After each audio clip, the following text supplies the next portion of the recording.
19ویں صدی عیسوی نو آبادیاتی نظام کے حوالے سے بڑی اہمیت کی حامل رہی ہے، جس میں مغلیہ سلطنت کا زوال، ہندوستان کی علاقائی قوتوں کی باہمی چشمک اور ایسٹ انڈیا کمپنی کا برصغیر میں سیاسی و معاشی عروج جیسے تاریخی واقعات ظہور پذیر ہوئے۔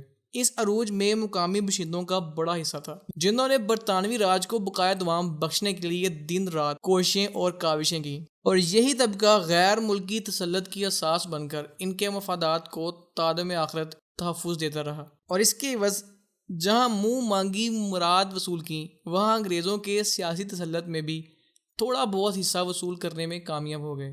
انگریزوں کے ان وفاداروں میں ان لوگوں نے بڑا اہم کردار ادا کیا جو قیام پاکستان سے پہلے بڑی بڑی جگیروں کے مالک بن گئے تھے۔ 1854 کی جنگ آزادی، جسے انگریز نے غدر کا نام دیا تھا، دراصل ہندوستان کی پہلی آزادی کی تحریک تھی جو فرنگی جبر اور تسلط کے خلاف لڑی گئی تھی۔ اس جنگ میں اہل ہندوستان نے شکست کھائی اور لال قلعہ کے برجوں پر برطانوی پرچم لہرا دیا گیا۔ اس شکست پر اہل ہندوستان کو افسوس نہیں کرنا چاہیے تھا، اس لیے کہ طاقتور ہمیشہ کمزور پر غالب آتا رہتا ہے۔ مغلیہ شہنشاہیت کا آخری برج اتنا کمزور تھا کہ لال قلعہ کو قابو میں رکھنا اس کے بس کا روگ نہ تھا۔ قدم قدم پر سازشیں اور رکاوٹیں تھیں، چاروں طرف ناراض کا عالم تھا۔ جب خود دہلی کی یہ حالت ہو تو ہندوستان کو کون سنبھالتا؟ انگریز آہستہ آہستہ بڑھتے آ رہے تھے، وہ طاقتور اور منظم تھے۔ آزادی کے تحریک چلی تو حیرت پسندوں نے ملک کے ایک کونے سے دوسرے کونے تک استعماری قوت کو تسلیم کرنے سے انکار کر دیا۔ شکست غیر ملکی جارحیت پسندوں کی چوکھٹ پر پہنچ گئی تھی۔ اپنوں نے غداری کی، اسی طرح انہوں نے یونین جیک کو مضبوطی سے برصغیر پر گاڑ دیا تھا۔ اگر بعض غداروں کی کوششیں انگریزوں کے شامل حال نہ ہوتی تو شاید ہندوستان کی تاریخ مختلف ہوتی۔ اس دعویٰ میں کلام نہیں کہ جن لوگوں کے پاس بڑی بڑی زمینداریاں ہیں، وہ تمام زمینیں انہوں نے یا ملک و قوم کے غداری کے صلہ میں حاصل کی ہیں یا ایسے روپے سے خریدی ہیں جو بہرحال شرعی حدود کے اندر کمایا ہوا نہیں تھا۔ پنجاب کی بڑی بڑی زمینوں کے مالک وہ ہیں جنہوں نے 1854 کی وفاداری بشرط استواری کی صلہ میں زمینیں حاصل کیں۔ انہوں نے 1854 کی جنگ آزادی سے لے کر انگریزی حکومت کے متزلزل ہونے تک سفید فام آقاؤں دہلی کی ہر لمحہ خدمت کی۔ مثلا انہیں مشکل وقت میں رنگ روٹ دیے، اسلامی ملکوں میں جاسوسی کی، قومی وقار کو پامال کیا، ملکی تحریکوں میں مخبری کر کے انگریزوں کو مفید معلومات فراہم کی، اور انگریز بہادر کی خوشنودی کے لیے وہ تمام کام برضا و رغبت انجام دیے جن کا ملک و ملت کے ساتھ کوئی تعلق نہ تھا۔ ان خدمات کی صلہ میں سرکاری زمینوں کو اونے پونے خریدا گیا۔ 1854 کی بیشتر زمینداریاں مسلمان بادشاہوں کے لہو سے حاصل کی گئیں۔ پنجاب کا ایک بہت بڑا خاندان، اگرچہ بڑا زمیندار خاندان نہیں، لیکن اس کے اقتدار کی نیو لہو کے اس خط پر رکھی گئی جو جنرل نکلسن نے اس کے بزرگ کو وفاداری کے صلہ میں دیا تھا۔ جنرل نکلسن کلائیو کے ان اہم نشینوں میں سے تھا جس نے بہادر شاہ ظفر کے بچوں کا سر کاٹا اور 3 دن کے بھوکے شہنشاہ کو ناشتہ کے طور پر پیش کیا۔ ایک اور بڑے نواب کی وسیع و غریض جگیر سید احمد بریلوی سے دگا کا صلہ ہے۔ اس طرح ایک اور نواب یا نواب زدہ کی ریاست راہزنی کی یادگار ہے۔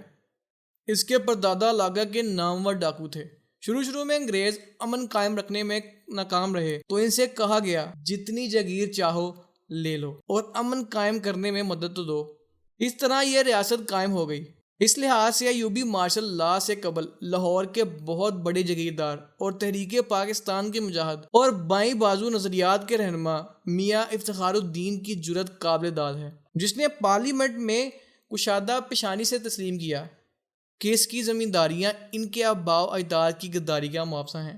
آپ کسی بھی بڑے سے بڑے زمیندار کا نامہ و مال کھول لیجئے، اس کی زمینداری قوم اور ملک سے خوفناک بغاوت کا صلہ ہے۔ انگریزوں کے وفاداروں میں پنجاب کے جاگیرداروں کا بڑا حصہ ہے جنہوں نے موقع پرستی کا کوئی موقع ہاتھ سے نہ جانے دیا۔ ان میں شاہ پور کے ٹوانے، سرگودا کے نون، بہاول پور کے نواب، لاہور کے ممدوٹ، ملتان کے قریشی، گیلانی گردیزی، لاہور کے کچ لباش، کالا باغ کے نواب، راولپنڈی کے گھگڑ، جنگ کے سیال، کمالیہ کے کھرل، مظفر گڑھ کے گورمانی، ڈیرہ غازی خان کے مزاری لگاری، تونسوی کے سرانی، درشیک کھوسے بزدار، سدوزئی گوچانی، اٹک خان، سیال سید بلوچ، پنڈی کے راجے، مغل میرزادے، قادیان کے مرزئی بھی شامل ہیں۔ انہوں نے راجہ رنجیت سنگھ کے خلاف انگریزوں کا ساتھ دیا، جنگ آزادی میں حریت پسندوں کے خلاف پیش رہے۔ عالمی جنگوں میں انگریزوں کو مالی امداد اور افرادی قوت فراہم کرتے رہے، ظلم کے خلاف اٹھنے والی تحریکوں کو دبانے میں اہم کردار ادا کیا۔ تاج برطانیہ ایڈورڈ ہفتم کے جشن تاج پوشی کے موقع پر ڈیرہ غازی خان کے رئیسوں اور سرداروں کی طرف سے ایک عرضداشت پیش کی گئی، جس سے ان جگیرداروں کی انگریزوں سے وفاداری کا ثبوت ملتا ہے، جس میں نواب سر امام بخش مزاری، KCI سردار بہرام خان مزاری، میاں لطیف حسین خان سرانی، سردار اعلی یار خان خوسا، سردار دریحن خان درشق، سردار حلب خان گورمانی، سردار محمد خان بزدار، سردار نور، سردار فضل علی خان کیسرانی، سردار مسعود خان، سردار تغیہ خان لغاری، اللہ داد خان، خان بہادر قاد بخش خان عبدالی، سید جاگن شاہ رحیم خان کھوسا شامل تھے۔ ان سب کا ایک ہی جواب ہے کہ بڑے بڑے خانقاہ نشین جو کچھ سمیٹے بیٹھے ہیں وہ تمام تر انگریز پرستی اور انگریز نوازی کی یادگار ہے۔ آخر ان پیرزادوں اور سجادہ نشینوں کی زمینوں کو کس اصل کی بنا پر جائز تسلیم کیا جا سکتا ہے، جنہوں نے جنرل ڈائر کے قتل عام پر خاموشی اختیار کر لی، جنہوں نے 1854 کی جنگ آزادی میں انگریزوں کی فتح کی دعائیں مانگی، مسلمان سپاہیوں کو ترکوں کے سامنے لڑائی کرنے کے لیے پیش کر دیا،